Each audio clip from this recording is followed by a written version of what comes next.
সাবেক ভূমিমন্ত্রী জাবেদের ৩৫০-র বেশি বাড়ি, বিলাসবহুল জীবনযাপনের তথ্য, শত কোটি টাকা চাঁদা দাবির অভিযোগ সাবেক সেনাপ্রধান আজিজ ও তার ভাইদের বিরুদ্ধে। সেনাবাহিনীকে সব এলাকার জন্য ম্যাজিস্ট্রেসি ক্ষমতা দেওয়া ঠিক হয়নি অভিমত মির্জা ফখরুলের, সরকারকে বিষয়টি বিবেচনার আহ্বান। ছাত্র আন্দোলন চলাকালে আশুলিয়ায় রাসেল নিহতের ঘটনায় শেখ হাসিনা, রেহানা, জয় সহ ২১৬ জনের বিরুদ্ধে হত্যা মামলা।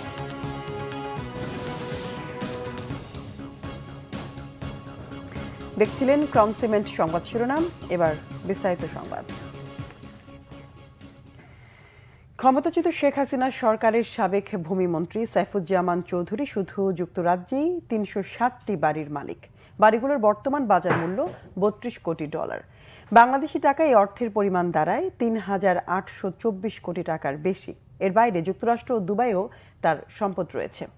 কাতার ভিত্তিক সম্প্রচার মাধ্যম আল জাজিরার এক অনুসন্ধানী প্রতিবেদনে এসব তথ্য উঠে এসেছে। বুধবার রাতে দ্য মিনিস্টার্স মিলিয়ন্স শিরোনামের অনুসন্ধানী প্রতিবেদনটি প্রকাশ করেছে আল জাজিরা। প্রতিবেদনে বলা হয়, সাবেক ভূমিমন্ত্রী সাইফুজ্জামান লন্ডনের বাইরে দুবাইয়ে ২০২০ সালের মধ্যে অন্তত ৫৪টি সম্পদের মালিক হন। যুক্তরাষ্ট্রেও তার সম্পত্তি আছে, সেখানে তিনি ৯টি বিলাসবহুল অ্যাপার্টমেন্ট কিনেছেন। এর মধ্যে 5টি ম্যানহাটন সহ নিউ ইয়র্কের প্রধান এলাকায় এবং 4টি নিউ জার্সিতে। প্রতিবেদনে বলা হয়, সাইফুজ্জামান দেশের বাইরে এত পরিমাণ সম্পদ তার নির্বাচনী হলফনামা ও ট্যাক্স ফাইলে গোপন করেছেন। আল জাজিরা অনুসন্ধান বলছে, লন্ডনে সাইফুজ্জামান চৌধুরীর হয়ে সব সম্পদ দেখাশোনা করেন চট্টগ্রামের রিপন মাহমুদ। সাইফুজ্জামান সিঙ্গাপুরের ব্যাংক ডিবিএস থেকে ঋণ নিয়েছেন। প্রতিবেদনে বলা হয়, সাইফুজ্জামান ছিলেন সাবেক প্রধানমন্ত্রী শেখ হাসিনার খুবই কাছের ও বিশ্বস্ত। তিনি ২০১৪ সালে সংসদ সদস্য প্রতিমন্ত্রী হন। ২০১৯ সালে শেখ হাসিনা তাকে পদোন্নতি দিয়ে ভূমিমন্ত্রী করেন। শেখ হাসিনা সরকারের পতনের আগে থেকে সাইফুজ্জামান চৌধুরীকে অনুসরণ করছিল আল জাজিরার অনুসন্ধানী দল। শত কোটি টাকা চাঁদা দাবির অভিযোগে সাবেক সেনাপ্রধান অবসরপ্রাপ্ত জেনারেল আজিজ আহমেদ, তার ভাই হারিস আহমেদ ও জোসেফ আহমেদ সহ 5 জনের বিরুদ্ধে মামলা হয়েছে। ঢাকার সিএমএম আদালতে বাদী হয়ে এ মামলা করেন Japan Bangladesh security printing and পেপারসের চেয়ারম্যান সেলিম প্রধান। বাদীর জবানবন্দি গ্রহণ করে ঢাকা মহানগর হাকিম মোহাম্মদ আলী হায়দার কামাল ঘটনার বিষয়ে সিআইডিকে তদন্ত করে প্রতিবেদন দেওয়ার নির্দেশ দেন। ২০১৯ সালের ৭ সেপ্টেম্বর অন্যান্য আসামিদের নির্দেশে শাফিউল্লাহ বুলবুল সেলিম প্রধানের গুলশানের বাসায় গিয়ে রেঞ্জ রোভার গাড়ি চাঁদা দাবি করে। পরবর্তীতে ২৪ সেপ্টেম্বর আবারও ১০০ কোটি টাকা চাঁদা দাবি করে আসামিরা। বিএনপির মহাসচিব মির্জা ফখরুল ইসলাম আলমগীর বলেছেন, সেনাবাহিনীকে সব এলাকার জন্য ম্যাজিস্ট্রেসি পাওয়ার দেয়া ঠিক হয়নি। বিষয়টি সরকার বিবেচনায় নেবে বলে আশা তার।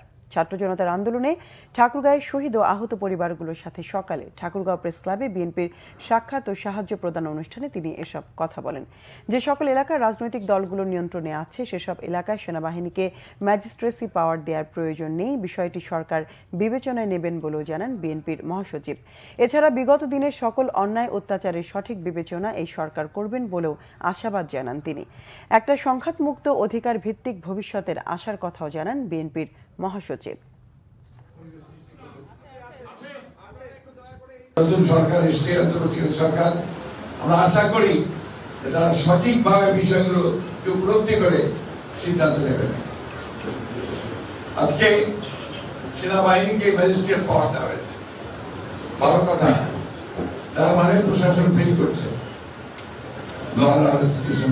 তাই তো নাকি? তাহলে ম্যাজিস্ট্রেসি পাওয়ার দেওয়া হয়েছে মানে অন্যরা কাজ করছে। ম্যাজিস্ট্রেসি পাওয়ার আমি মনে করি যে সেই সমস্ত এলাকাতে দেওয়া দরকার যে সমস্ত এলাকাতে নিয়ন্ত্রণের বাইরে চলে গেছে। ক্ষমতাচ্যুত সাবেক প্রধানমন্ত্রী ও আওয়ামী লীগ সভাপতি শেখ হাসিনা, তার বোন শেখ রেহানা, সাবেক প্রধানমন্ত্রীর তথ্য প্রযুক্তি বিষয়ক উপদেষ্টা ও ছেলে সজীব ওয়াজেদ জয় সহ ২১৬ জনকে আসামি করে সাভারের আশুলিয়া থানায় একটি হত্যা মামলা দায়ের করা হয়েছে। বৈষম্য বিরোধী ছাত্র আন্দোলন চলাকালে রাসেল গাজী নামের এক যুবককে গুলি করে হত্যার ঘটনায় বৃহস্পতিবার সকালে মামলাটি দায়ের করেন তার মামাতো ভাই সাহেব আলী। আসামিদের বিরুদ্ধে পরস্পরের যোগসাজশে অস্ত্রশস্ত্রে সজ্জিত হয়ে দাঙ্গা হাঙ্গামা, মারপিট ও গুলিবর্ষণ করে হত্যা ও হত্যার হুমকি দেওয়ার অভিযোগ আনা হয়েছে। মামলার বিষয়টি নিশ্চিত করেছেন আশুলিয়া থানার ভারপ্রাপ্ত কর্মকর্তা আবু বক্কর সিদ্দিক। নিহত রাসেল গাজী ঢাকা জেলার সাভার উপজেলার আশুলিয়া থানার গাজীরচট মধ্যপাড়া গ্রামের মৃত বেলায়েত গাজীর ছেলে। গত 5 আগস্ট শেখ হাসিনার পদত্যাগ ও দেশত্যাগের মধ্য দিয়ে পতন ঘটে স্বৈরাচারী আওয়ামী লীগ সরকারের। ওই দিন বেলা 11টার দিকে আশুলিয়ার বাইপাইল পুলিশ বক্সের সামনে গুলিবিদ্ধ হয়ে প্রাণ হারান রাসেল গাজী। মামলায় অন্যান্য আসামিদের মধ্যে রয়েছেন আওয়ামী লীগের সাধারণ সম্পাদক এবং সাবেক সড়ক পরিবহন ও সেতু মন্ত্রী ওবায়দুল কাদের, সাবেক স্বরাষ্ট্রমন্ত্রী আসাদুজ্জামান খান কামাল, সাবেক পররাষ্ট্রমন্ত্রী হাসান মাহমুদ। পেশায় ওয়ার্ড বয়, জড়িত শ্রমিক লীগের রাজনীতিতে। আওয়ামী লীগ সরকারের প্রভাবশালীদের ছত্রছায়ায় হয়ে উঠেছিলেন হাসপাতাল সম্রাট। রংপুর মেডিকেলের 4র্থ শ্রেণীর কর্মচারী নেতা আশিকুর রহমান নয়ন 12 বছর আধিপত্য বিস্তার করে সম্পদের পাহাড় গড়েছে সে। চিকিৎসা ব্যবস্থা থেকে টেন্ডারবাজি প্রতিটি দপ্তর ছিল তার দখলে। রংপুর মেডিকেল নিয়ে জুয়েল আহমেদের 3 পর্বের রিপোর্টে আজ থাকছে দ্বিতীয় পর্ব। ক্যামেরায় শাহনেওয়াজ জনি। রংপুর মেডিকেল কলেজ হাসপাতালের 4র্থ শ্রেণীর কর্মচারী নেতা আশিকুর রহমান নয়ন দাপট দেখিয়ে হয়েছে হাসপাতালের গডফাদার। 2012 সালে অফিস সহায়ক পদে যোগ দিয়ে স্থানীয় নেতাদের মদদে নয়ন হয়ে ওঠে বেপরোয়া। তার ইশারা ছাড়া নড়ত না কোনো ফাইল। কর্মকর্তা থেকে শুরু করে নার্স, চিকিৎসক, কর্মচারীরা ছিলেন জিম্মি। এখানে যেগুলো দোকান বসাইতো সেই দোকানগুলোর মোট কথা পার মান্থ 500-1000 টাকা করে টাকা নিত এবং তার ভয়ে কোনো কেউ কথা বলতে পারতো না। কর্মচারী থেকে শুরু করে আশেপাশের লোক থেকে শুরু করে কেউ কথা বলতে পারতো না। 2018 সালে 4র্থ শ্রেণীর কর্মচারী সংগঠনের সাধারণ সম্পাদক পদ পেয়ে শক্তভাবে গড়ে তোলে সাম্রাজ্য।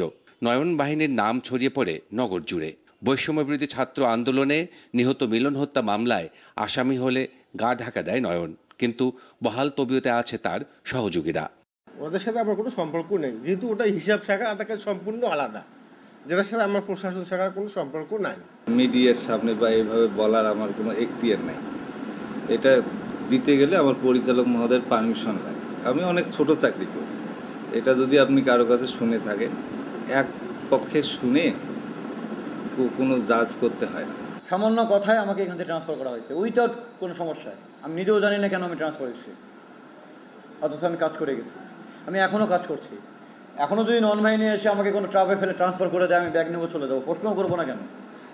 আমার সরকারি চাকরি, ট্রান্সফার দিলে আমাকে যেতে হবে, কারণ আমাদের এই ছোটো কর্মচারীদের যাওয়ার জায়গা নেই ভাই। মেডিকেল ক্যাম্পাসের দোকান ভাড়া, সাইকেল গ্যারেজ, ক্যান্টিন, অ্যাম্বুলেন্স আর ওষুধ কোম্পানি সহ বিভিন্ন ক্লিনিকের স্যাম্পল কালেক্টরদের জিম্মি করে মাসোহারা নিত নয়ন ও তার বাহিনী। গাড়ি বাড়ি সহ নয়নের রয়েছে প্রায় 15 কোটি টাকার সম্পদ। জুয়েল আহমেদ, বাংলা ভিশন, রংপুর।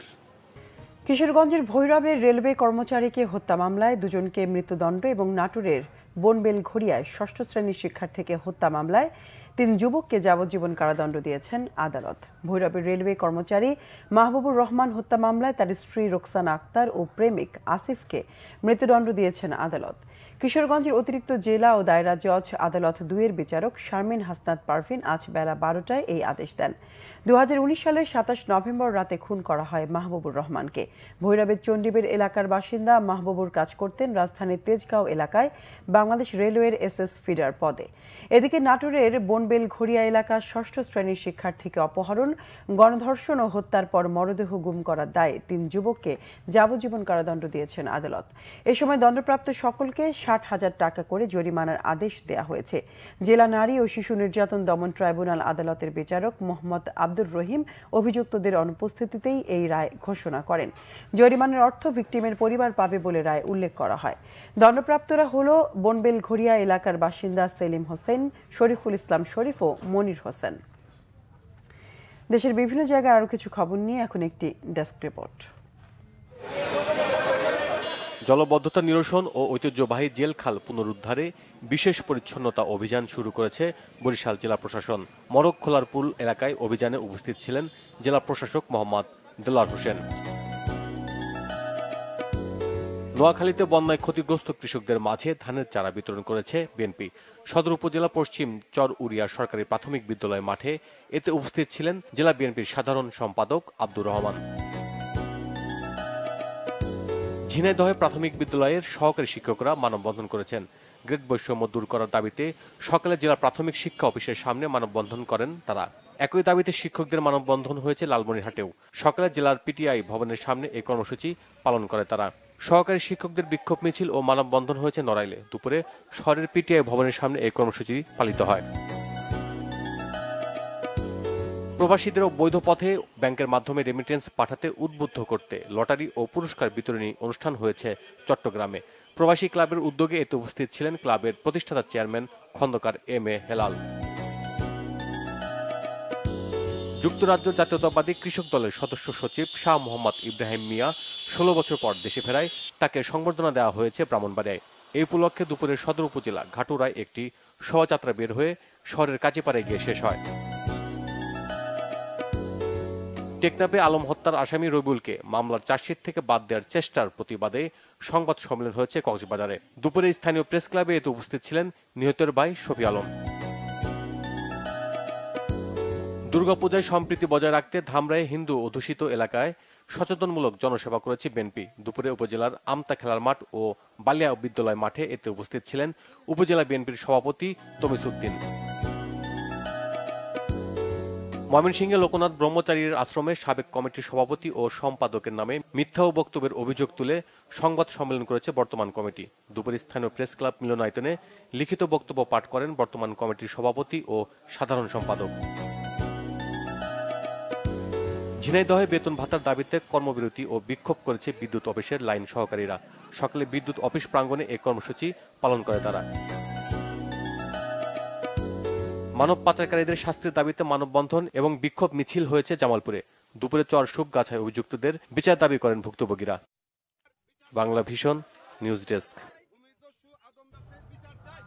সংবাদ শেষ করব ক্রাউন সিমেন্ট শিরোনামগুলো আরেকবার জানিয়ে।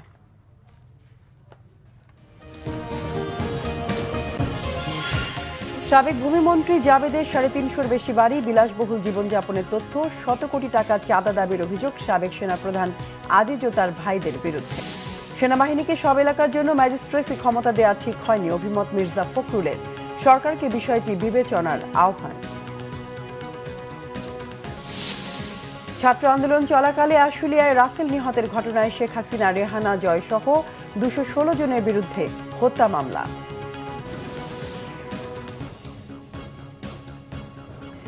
দর্শকে ছিল এখনকার মতো, পরের সংবাদ সন্ধ্যা 7:30টায় দেখার আমন্ত্রণ রইল। এছাড়া বাংলা ভিশন সংবাদ ও সংবাদ সংশ্লিষ্ট অনুষ্ঠান দেখতে ভিজিট করুন www.bvnews24.com ও facebook.com/banglavishnnews এবং সাবস্ক্রাইব করুন youtube.com/banglavishnnews। এতক্ষণ সঙ্গে থাকায় ধন্যবাদ সবাই।